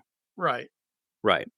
So what's the answer here? The answer is usually when you get bubbles in the paint cup, it means that you have a leak, an air leak at the air cap or at the nozzle. Either one. Now let's just take HS brushes for an example. HS brushes have an air cap that spins on that screws onto the tip of the brush, and there's a black O-ring under that air cap. That O-ring wears, and once it gets up to a point where it will no longer seal the air cap to the body, it leaks, and when it leaks air at that O-ring, you get bubbles in the paint cup. The other place with an HS brush, this is also true for gallery, this is also true for a Wada, just this different design, is a leak at the nozzle and not the air cap. Now on HS, you have a little white Teflon seal that's on the bottom of that nozzle. That seal will wear with compression, every time you tighten the air cap. Sooner or later, it's not going to seal anymore, and a leak at that nozzle seal will also give bubbles in the paint cup. How do you fix it? If you get bubbles in the paint cup, the first thing you're going to want to do is release the lock nut on the needle, pull the needle back a little bit before you tighten the air cap. Gee, I wonder why. Dave split his nozzle. Yeah. Okay. I call it the Wile E. Coyote musket syndrome. Yes. Yep. Yeah. And I won't mention his name, but there's a very well-known builder right here in Seattle that was having an issue with this. And this guy is very, very smart, very, very good with his hands, just wicked fast. And it never occurred to him to pull the needle back before he tightened the air cap. So you can be a really smart guy with a lot of experience and miss this one. Oh, yeah. So ergo Dave. So pull the needle back a little bit, and then after the needle is clear of the air cap, tighten the air cap down. You can white knuckle tighten these things. You're not going to break them, okay? Unless you have the needle locked in its operating position. And then you get the Wile E. Coyote musket syndrome. Yeah. Yeah. Or that's why it was never tight in the first place. They went just hand tight against a fixed needle and it never sealed. Right. Right. So the other thing that you can think about for this is, again, as we too many, I think, folks are doing, you go to Amazon for everything. And sure enough, if you go to Amazon and you search soft jawed pliers, you will find that there's a whole selection of pliers that have Teflon inserts, or the jaws themselves are made out of Teflon. They are excellent for working on airbrushes. Yep. So invest, $12, $15 in a pair of soft jawed pliers. And you can get those pliers onto the knurled collar that's on the bottom of the air cap on an HS. You can get a third, maybe a half a turn on the air cap, the bubbles will go away. Now, what happens when you tighten the air cap down and the bubbles don't go away? At that point, you have to assume that either the black O-ring under the air cap and or the white seal on the back of the nozzle have worn out, and it's time to replace those seals. And you might as well do both at once instead Yes. of trying to figure out, because the O-ring and the Teflon seal are neither one is ungodly expensive. Just go ahead and get them both and replace them both. Exactly. I think I want to see Dave do like 4 hours worth of A/B swaps trying to figure out which one it is. yeah, exactly. That's the easiest way to do it. It really is. No, it's not. A younger Dave. No, replacing them both at the same time is the easiest way to do it. Yes, it is. And as you say, they're cheap. I think they're $4 to $5, and you get three of each in a bag. Yep. And if you push out, I don't know, 8 to 10 models a year, whatever, you might go through 1 or 2 O-rings with that much volume, which isn't bad. Especially if you. Well, I got to imagine why Dave's even having a problem with it then. Well, thank you. Ooh, thank you. Okay, Mike. Don't go there, wow. buddy. It's getting rough. Yeah, I know. And it also depends on if you're using enamels or lacquers or acrylics, because Yes. obviously, a little bit of the thinner medium may get on those, and enamels or acrylics are much more aggressive enamels or lacquers are much more aggressive than acrylics and may start to soften those. That's especially true for the black O-ring under the air cap. Yeah. If you're an HS guy. So you can shoot the nastiest lacquer through HS brushes all day and it won't hurt them. But that black O-ring is exposed on the outside of the brush. So if you spill lacquer thinner on it, or you soak the air cap with the black O-ring on it in lacquer thinner, it won't last. It'll just dissolve, and then you'll start getting bubbles in the paint cup. So, okay, last one. This is when everybody applauds. No, I'll put that in later. no. Listen. Every time that we do one of these episodes, the response we get from all of our listeners is, "When's he going to be on again?" Each one of those guys costs me $5. Well, do you want the applause or the laugh track? Yeah, either one. I'll take both. one. Okay. Or both. All right. Last one, Ronald T. Now, this was a good one. Ronald called me up. Again, one of my customers. He's been a customer of mine now for 3 or 4 years, and kind of watched him progress through various stages of newbie through somebody who pretty much knows what he's doing. And he sends me pictures of his model. He's a car guy, and the gloss coat looks horrible. It's pebbly. It's textured, and he and I spent probably way too much time on the phone trying to figure out what in the heck was going on with his gloss coat. And we spent way too much time talking about dilutions and including retarders and yada, yada, yada. And finally, after kind of exhausting all the other possibilities, I asked him something I should have asked him from the get-go, which is, for a 1/24th scale car model, what size tip are you using to apply your gloss coat? And he came back with, well, I only use one size tip, Doc. It's the 0.15. Oh. He's luckily it wasn't clogging. Yeah. And that was He was gloss coating a millimeter at a time. The thing is that he developed a technique, right? Where he was getting gloss onto the model as a wet coat. It was shiny, but here's the deal. He was pulling the lever all the way back to the stop.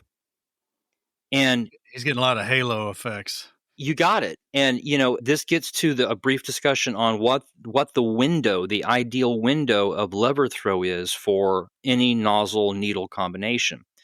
And in my hands, once you get the throw past about 60% into 70, you can look on the outside of that cone and you can start seeing stipple build up around the cone.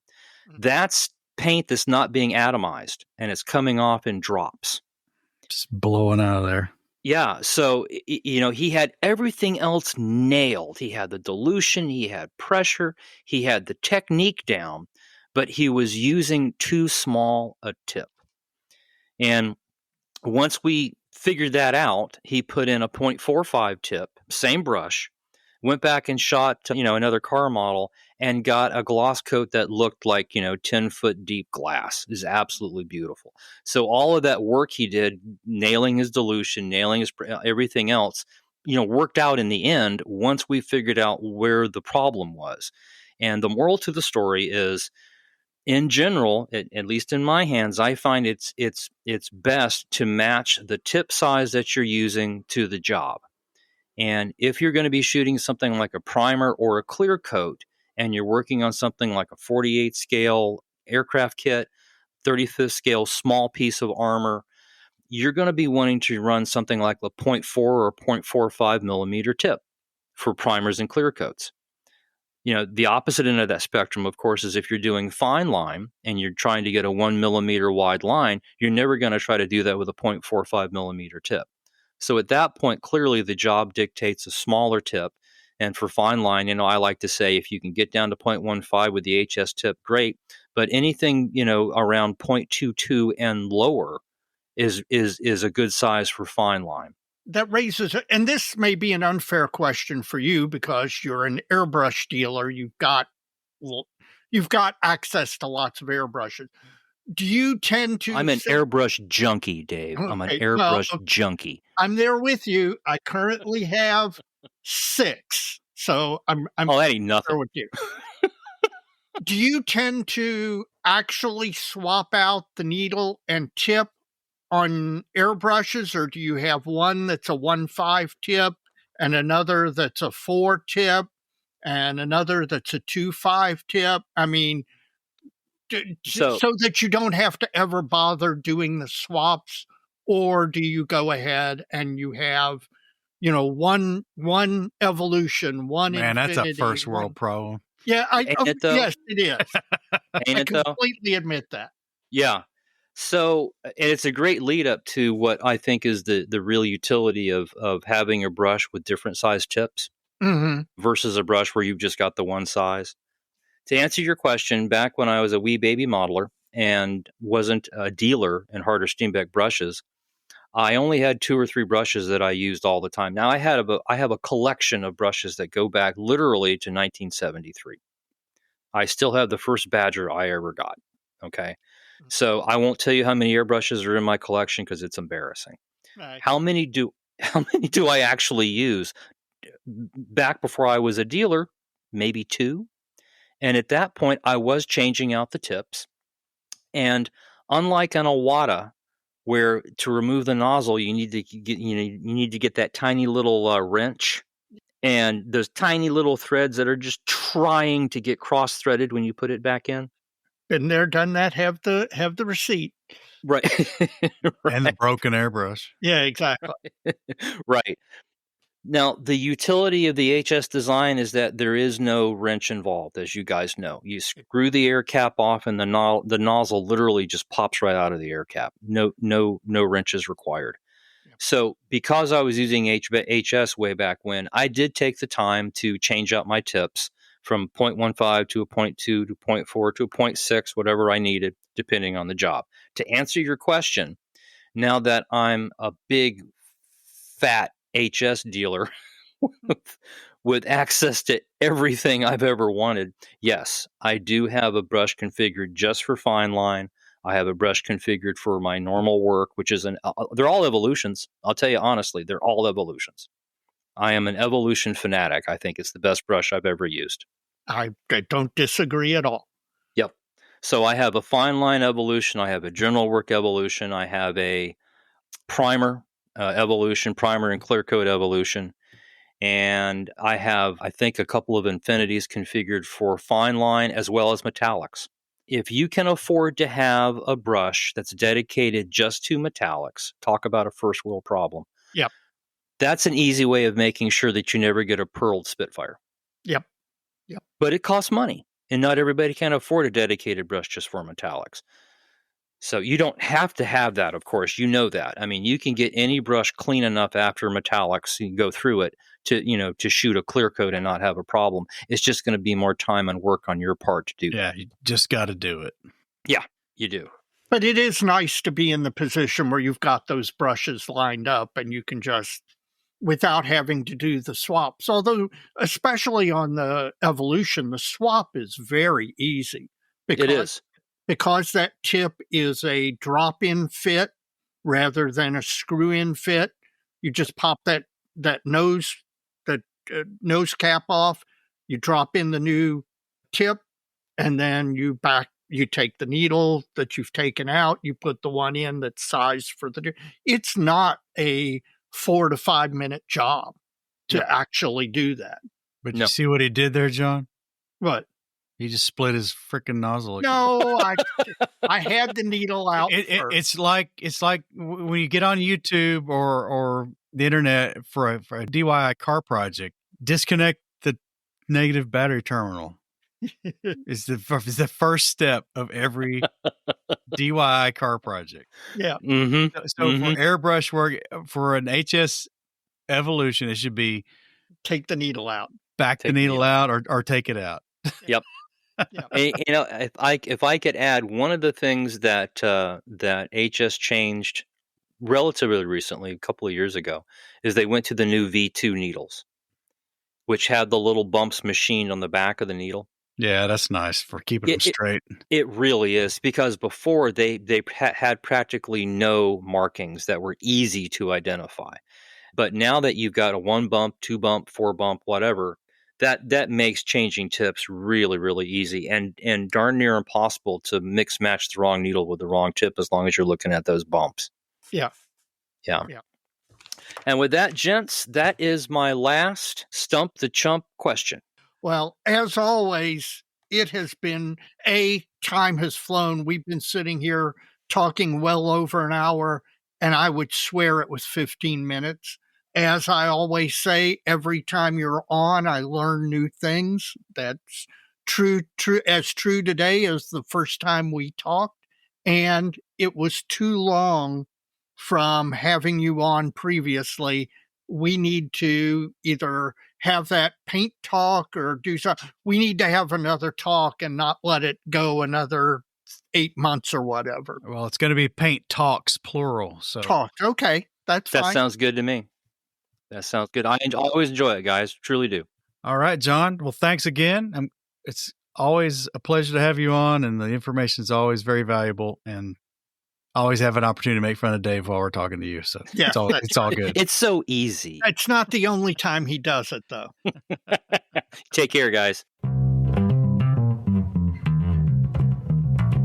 Hopefully we'll figure out my master seal problem in my Evolution. Yes. First of all, John's just a really nice guy. He's also a natural teacher. He has information, and he wants to share that with other modelers, which is what makes him so good at helping people when they contact him with airbrush problems. It's always good to have him on, and I think we got some good plans for some more features coming up in the future. Yes. And look forward to having him back, Dave.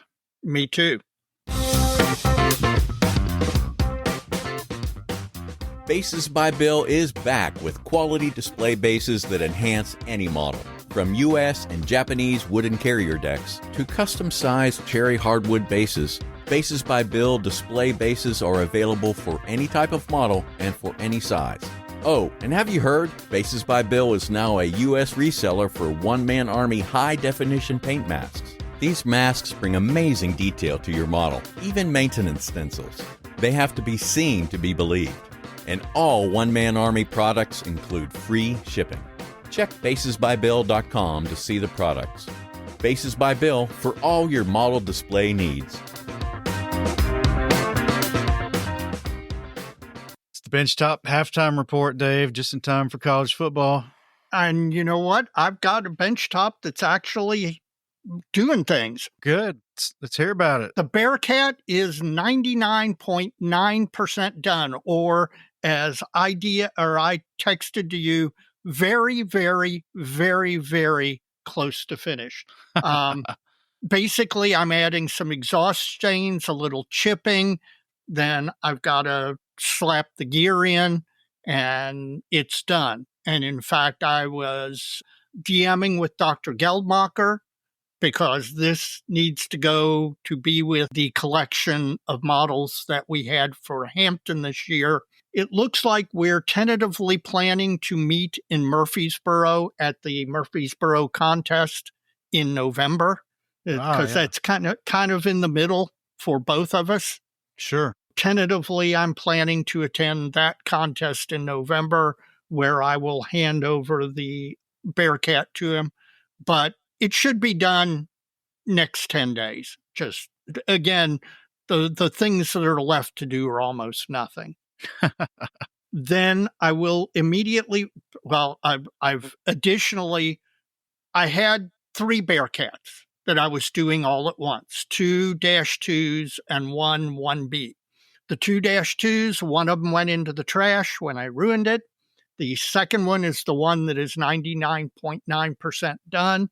The 1B is all painted, ready to go. And if you remember, Mike, because you were sitting in the Airbnb with me, I talked with Paul Gloucester extensively about masking, because he had done a Red Bull Air Racer that had been done with masks. And I want to do masks and stencils. I've got the Cameo, but I haven't used it much. That aircraft is going to be a project that sits on the side, and from time to time I pull it out, and I'm using it as a masking and stenciling mule.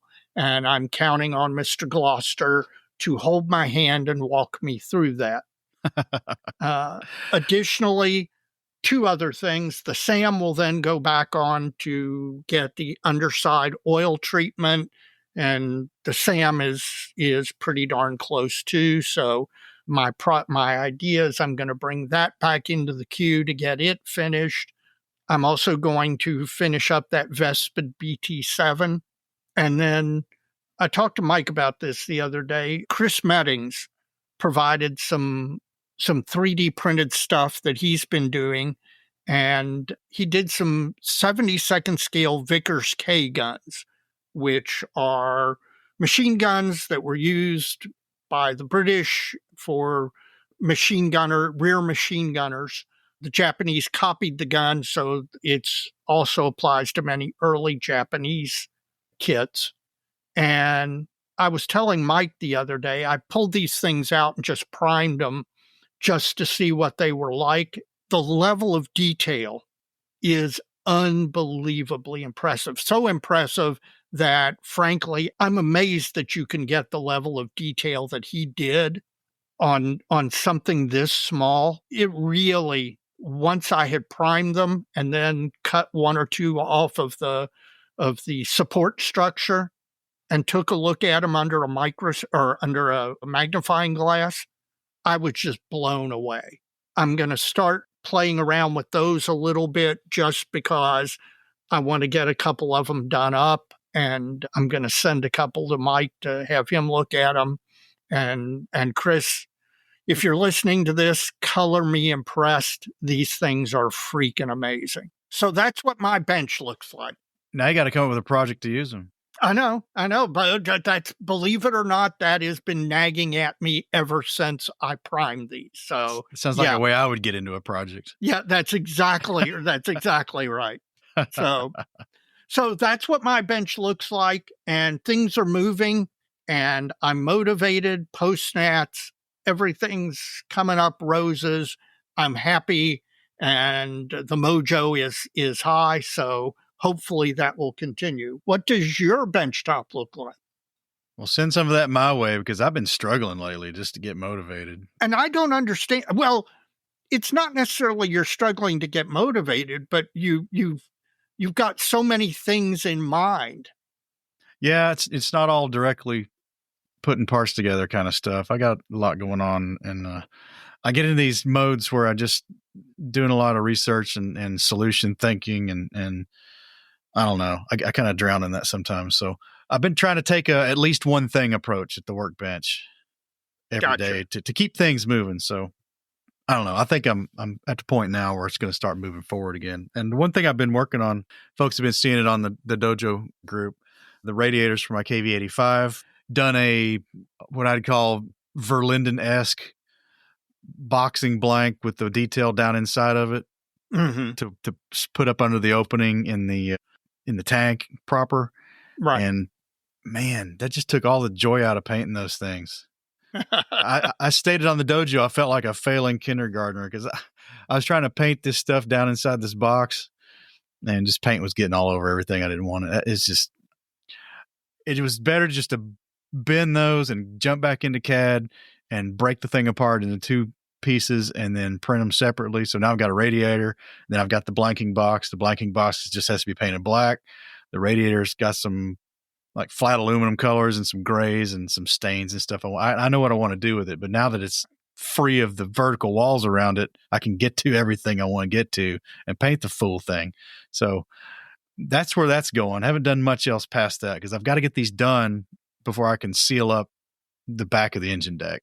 Right. So I just need to get these painted and get them assembled, and we'll be good to go forward again. Okay. Well, you're making progress. And that I'll tell you, you brought that KV kit to the Nationals and had it out on the table, and it really looked good. I mean, you've made some really nice progress on it.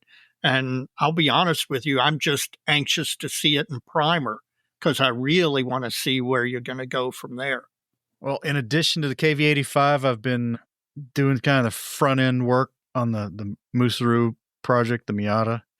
And front end work, I don't mean step 1 and 2 of the instruction sheet. I mean sorting out the paint scheme I want to do and the markings I'm planning to do on this car, and figuring out how I'm going to do that. So once I'm comfortable with that, we'll probably start that one next month, I think. Yeah. It's a curbside kit, so there's not a lot to the model itself. It's it's more paint than assembly, I think. So Sure. Should be fun. You got to get that KV into primer. I do. And it's not that far off. I think it can happen fairly quickly if I can just get past this radiator problem that I created for myself. But then you solved it yourself too, so that's great. And this one will be a little bit of a surprise. I've had an HO scale structure in the back of my display case for a number of years. Mm-hmm. It was a kit that I ended up building as a shallow relief facade to like go against the backdrop. Gotcha.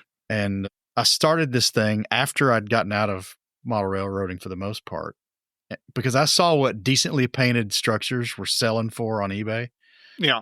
I mean, really selling, not what some joker was asking for it. Right. But you go into a sold auction and see, I'm like, okay, I know I can build one and paint one better than that. And that was worth that guy's time. So I started this thing, and a lot of the base painting and the masking the doors and windows is all done. It's just been sitting. So thinking about using this as a Kickstarter to get back into kind of the paint mindset before I get the KV that far along.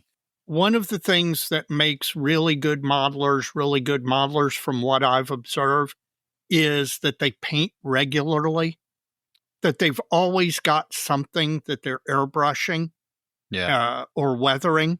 And those are skills that I've said this before on this podcast. Those skills, I think, are perishable. And so one of the things I think is a good idea is to always have something like that or in process, so that you don't go more than a week without having picked up an airbrush and painted something.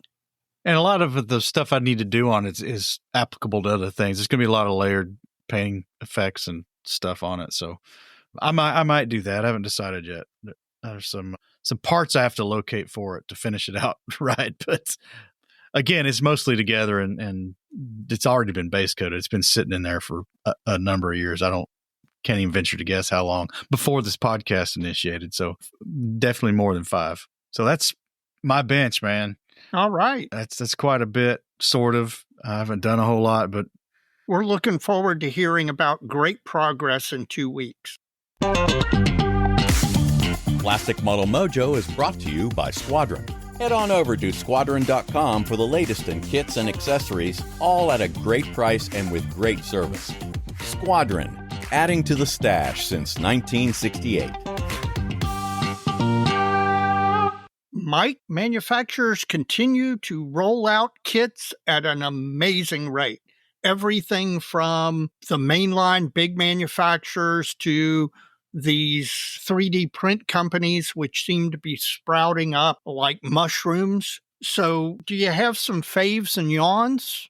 yeah, I might disagree with your generalities about how fast stuff's been coming out, but I got a few. Okay. My first fave is from a company called Sarmat Models, and it's in 1/35th scale. Okay. It is a 76.2 millimeter regimental gun, model 1927. I know what that is. I know you do because you picked it in all your early campaigns for your Red Army in Close Combat Cross of Iron video game. Exactly. Because that's all you can afford to get. Yeah, that's right. But that's the gun it is. I don't even think it has a split trail. I think it's got a single trail arm, rectangular shield, short barrel. It's a really interesting gun. I'd like to have this kit, but unfortunately it's from a Russian manufacturer, and you know what that all entails. Right. That's no-go, at least for the time being. Has anyone done that kit, that gun before? I need to go dig in the stash. Remember I picked up those 35th scale guns it was at our show a couple of years ago. I want to think one of them is this gun, but It might be. I don't think it is. Because I bought them as well. I know they had the little 45 millimeter anti-tank gun, but there was another gun. Almost can see it from where I'm sitting. Yeah, I don't think it's this gun. But I can't, so I can't tell you. But as soon as we're done recording, I'm going to go over there and look. So am I. So, but in my stash, not yours. There you go. Well, my first one's going to be one that I've already mentioned. The resin detail or the 3D print detail company ASK has come out with the 72nd scale 3D printed engine and cowl flaps for the Tamiya Zero, and David want bad. And so I'm going to have to figure out how David can get those relatively soon, because, man, if it is as good as the CAD looks, and I've seen other products from this company, and they are really good, so I've got no reason to believe they're not going to be. And I can just see all sorts of possibilities with this thing, so I can't wait. Including complicating your greatest kit builds and not getting any of them done. All right. Thank you. Yes, rub it in. All right, what's your next fave? It's from A model in 72nd scale. Okay. RDS-6S, RDS-27 thermonuclear bomb on carriage. Yep. Very interesting subject. I wonder the quality of this kit, but it's a pretty interesting thing. I can tell you I have their Tsar Bomba kit, which looks very similar to this, by the way. Is that a song by Richie Valens? Yeah, that's right. Tsar Bomba. And let me tell you, if it's anything like the Tsar Bomba kit, it's rough. It is rough. I can see why you're interested. I'm interested too. I like the nuclear weapon stuff and the missile stuff, but whew, I'm not sure. Speaking of not sure, I'm going to give you a yawn before another fave. A company called Old Model Kits announced a release of the Vulti Vengeance in 72nd scale. At least they're honest. Yeah, that's right. Because I am absolutely positive from the box art that this is the old Frog kit. And the Frog kit wasn't that great when it was released. This aircraft is made, I think Special Hobby or somebody released a kit a number of years ago. I cannot think of any reason I would want, or anyone else would want to buy this kit. Stay away. Go ahead and do your fave. We'll finish on mine because my yawn's a generality, so Okay. it's commentary. My fave is there's a company out of Ukraine. Boy, there's a lot of great stuff coming out of Ukraine, and I don't understand how, given the nature of what they're dealing with, but also very thankful for it. There's a company called Kelik, Kelik, that does 3D printed decals, kind of like the Quinta things. They've got a set for the Bristol Blenheim, and they've got a set for the new Arma Hobby Hawk 75 A1/A2. I've seen not this company's 3D, but Quinta Studios and some other companies' 3D decals, interior decals. And boy, they really can enhance a model. I mean, really, really nice. I'd like to get my hands on these and give them a try. All right, Mike, go ahead. August was weak sauce, Dave. About what? Releases. They gave me nothing, man. Now it's all I got. So All right. much of the stuff that got my attention was from Russian companies, so they're kind of Right. no goes. I mean, if what was going on didn't bother you, the logistics of getting them's Yeah. probably damn near impossible right now. Yeah. And at this point, man, if 3D printed bits and bobs were rain, we'd be building an ark. Yes. Which, by the way, reminds me to tell the listeners, if you buy something from a 3D print company, please post on the dojo, post pictures, and then post your comments about the quality, where you obtained it, etc.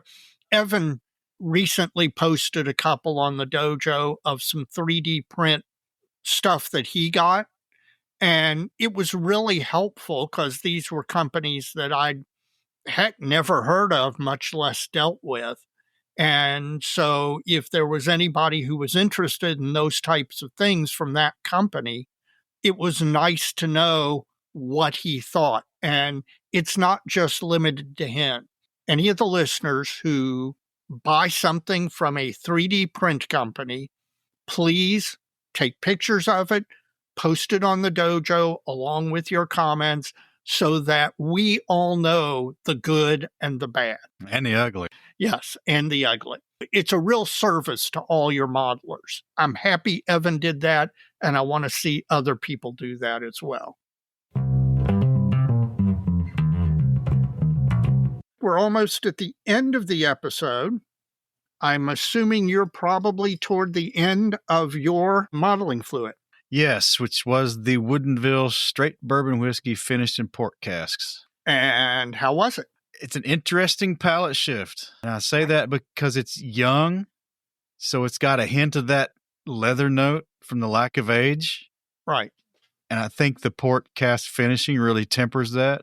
I like almost anything finished in port casks. Really, I don't get much of the port at all in this as far as flavor. Yeah. But I get this tempered youngness out of it. So it's a nice sip. I could enjoy this one from time to time. I think it's a pretty good thing. So Woodinville, out of Woodinville, Washington. Not bad. Not bad. Thumbs up. Good. Good. Well, Mr. Gilman, I want to thank you for a fine beer. I will tell you, this is the best homebrewed beer I have ever had. It is just a great sip. It's got no bad characteristics at all. It's just a very easy drink. I wish I had a 6-pack of the stuff. Well, maybe it'll run into you again somewhere. Yeah, that's right. I may have to travel to Texas. Well, I think we did pretty good on the modeling fluids. I think we did.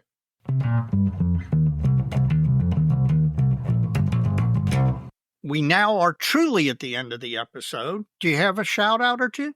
I've got two. First up is Alan Tackett, who we saw at the National Convention. He gave us each a coffee mug from his club chapter. Yes. The National Convention, and that slipped through the cracks last episode. So, Alan, sorry to not mention that, but we appreciate the gift. Thank you very much. They're nice. They're big. They paid the big bucks to get those made. Yeah, in fact, mine is sitting on my desk at work. I use that as my work coffee cup now. Well, if you've got one, go ahead. Well, I'd like to shout out Mr. Chris Meddings for sending us that 3D printed sample stuff, and tell him how utterly impressed I am by the work. I believe Chris is selling that stuff under the ITA3 brand name, and I think some of it's being printed in the U.S. now to help him with some of his logistical challenges. So, yeah, I've got some parts too. Mine are mostly armor related, but good stuff. Hope he does more. Very good. So you got another one? I do. I want to shout out all those who have elected to support Plastic Model Mojo through their generosity, and we'd like to extend our gratitude to you with a heartfelt thank you. Most recently, folks like Paul Gogan and Dan Stroshine. Thank you, gentlemen, for helping us out there a little bit. And out to the general listenership, if you enjoy the show and you like what we're doing, we'd like to ask you to consider becoming part of our growing list of supporters. And we've made it pretty easy to do through several avenues. You could become a patron with a recurring contribution through Patreon, or you could make a single contribution or manage your own recurring contribution through either PayPal or Buy Me a Coffee. All of these links can be found at www.plasticmodelmojo under the support tab of the main menu or in the show notes of each and every episode. So thank you very much. We appreciate the help. It helps us keep this thing moving along and help us bring you new stuff. So thank you. We can't thank you enough. Agreed. Dave, you got any more before we get out of here? No, I think it's time for us to get going, man. Get to modeling. All right, man. Well, as we always say, so many kids. So little time, Dave.